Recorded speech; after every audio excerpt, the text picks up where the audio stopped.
బాగున్నారు అందరూ. ఇవాళ వచ్చేసి మా ఇంట్లో ఒక రెసిపీ చేస్తున్నాను అనమాట. అది వచ్చేసి బీట్రూట్ రొట్ట. ఎలా చేసినామో రెసిపీ చూపిస్తాను.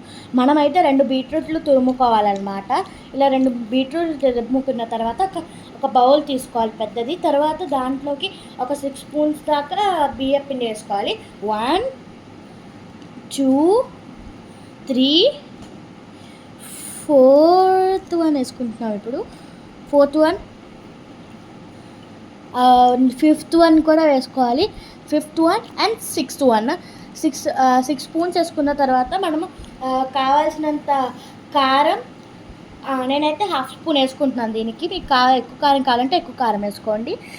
నేను ఇంత కారం వేసుకున్న తర్వాత కొంచెం ఉప్పు వేసుకుంటున్నాము.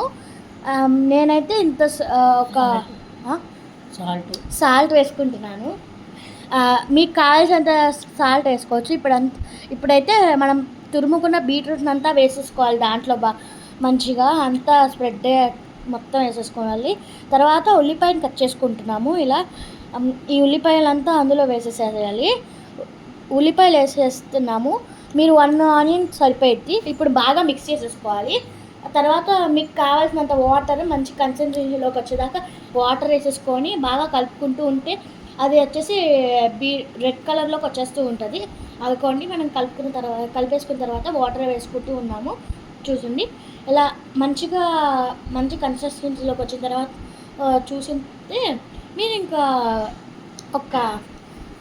మీకు కావాలంతా వేసేసుకుంటే సరిపోయిద్ది. అండ్ మేము చూసారు కదా ఎలా కలుపుకుంటున్నామో అలానే కలుపుకోండి. కొంచెం తీసుకుంటూ కలిపేసుకుంటే మీకు కన్సిస్టెన్సీ వచ్చేసిద్ది. చూసుకోండి, ఇదిగోండి మొత్తం కలిపిన తర్వాత ఇలా వచ్చేసిద్ది. మీకు ఇలానే కావాలంటే ఇలానే వేసుకోవచ్చు. మీకు కావాలంటే మీరు కరివేపాకు కూడా వేసుకోవచ్చు. ఇంకొంచెం పిండి వేసేసుకుంటే ఇంకా కన్సిస్టెన్సీ వచ్చేసిద్ది. అదిగోండి మేము పిండి వేసేసుకొని కలిపేస్తున్నాం. చూసారు కదా, అదిగోండి ఒక మంచి ఇంకా ఇదే పిండి కండిషన్. చూసిన తర్వాత ఒక 15 మినిట్స్ దాకా అలా ఉంచేసుకుందాము. 15 మినిట్స్ ఉంచుకుంటే అయిపోయింది. అండ్ ఇప్పుడు వచ్చేసి చూసారా, ఈ కన్సిస్టెన్సీ ఇలా వచ్చేస్తే కనుక ఇంకా మనం దీనిపైన వేసేసుకోవచ్చు. చూసారు కదా, ఇలా మనం అనుకుంటూ ఉంటే సరిపోయింది. చూసారు కదా గైస్, ఇలా అనుకోవాలి. ఇదిగోండి వాటర్ ఉన్నాయి కదా, వాటర్తో డిప్ చేస్తూ ఉండాలి.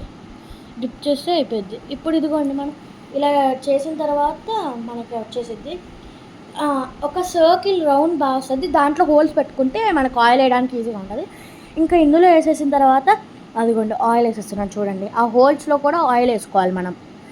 అదిగోండి ఆ హోల్స్లో వేసుకుంటే మనకి అటు సైడ్ కూడా ఆయిల్ అంటిద్ది. మళ్ళీ తర్వాత మనకి వేసుకోవడానికి ఎక్కువ కష్టం ఉండదు. ఇంకోండి ఇప్పుడు మనం దాన్ని తిప్పేసుకోవచ్చు. అదిగోండి తిప్పేసుకున్న తర్వాత వచ్చేసింది. మీరు ఎక్కువ కావాలంటే ఎక్కువ కలుసుకోండి. అదిగోండి అటు ఇటు తిప్పుకున్న తర్వాత ప్లేట్లో పెట్టేసుకుందాం. ప్లేట్లో పెట్టుకుందామా. మా వీడియో కనుక నచ్చినట్లయితే like, share, comment and subscribe.